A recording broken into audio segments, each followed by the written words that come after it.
বিধানসভা ভোটের প্রাক্কালে মালদায় জোর ধাক্কা খেল রাজ্যের শাসক দল তৃণমূল।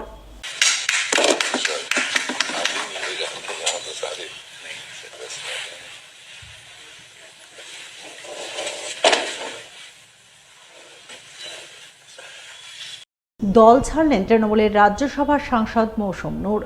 শনিবার মৌসুম নূর দিল্লিতে গিয়ে তৃণমূল দল ছেড়ে তার পুরনো দল কংগ্রেসে যোগদান করেন। স্বভাবতই তার প্রত্যাবর্তনে উচ্ছ্বসিত মালদার কংগ্রেস শিবির।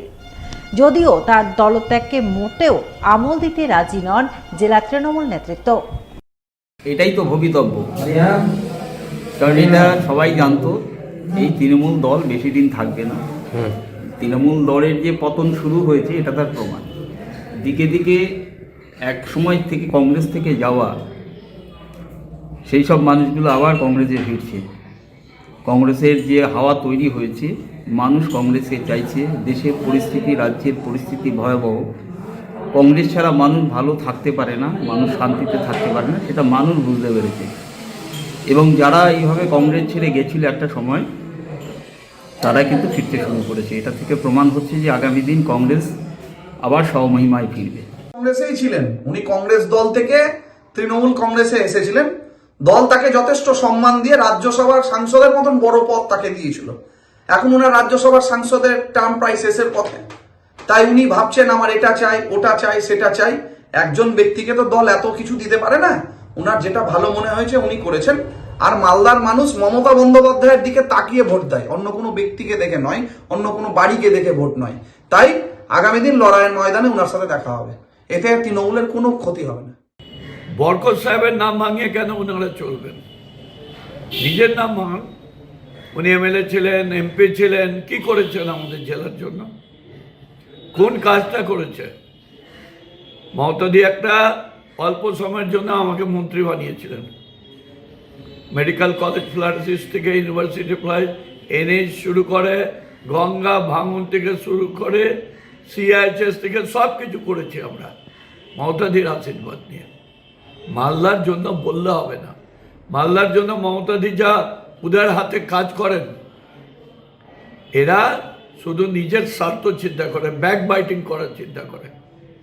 তাতে কংগ্রেস করুক, আরামসে করুক, কিন্তু তার মুখের সামনে আয়নাটা লাগালে তিনি দেখতে পারবেন কার সঙ্গে বেমানি করলেন। বিরোধী দলনেতা শুভেন্দু অধিকারীর বিরুদ্ধে এবার মালদার চাঁচলে পাল্টা জনসভা করতে চলেছেন চাঁচলের তৃণমূল নেতৃত্ব।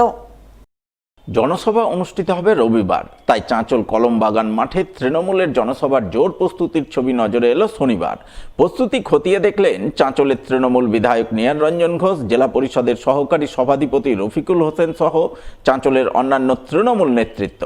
উল্লেখ্য, শুক্রবার চাঁচল কলমবাগান মাঠে পরিবর্তন সংকল্প যাত্রার জনসভা করে রাজ্যের বিরোধী দলনেতা শুভেন্দু অধিকারী তৃণমূলকে কার্যত চাঁচা ছোলা ভাষায় আক্রমণ করেন।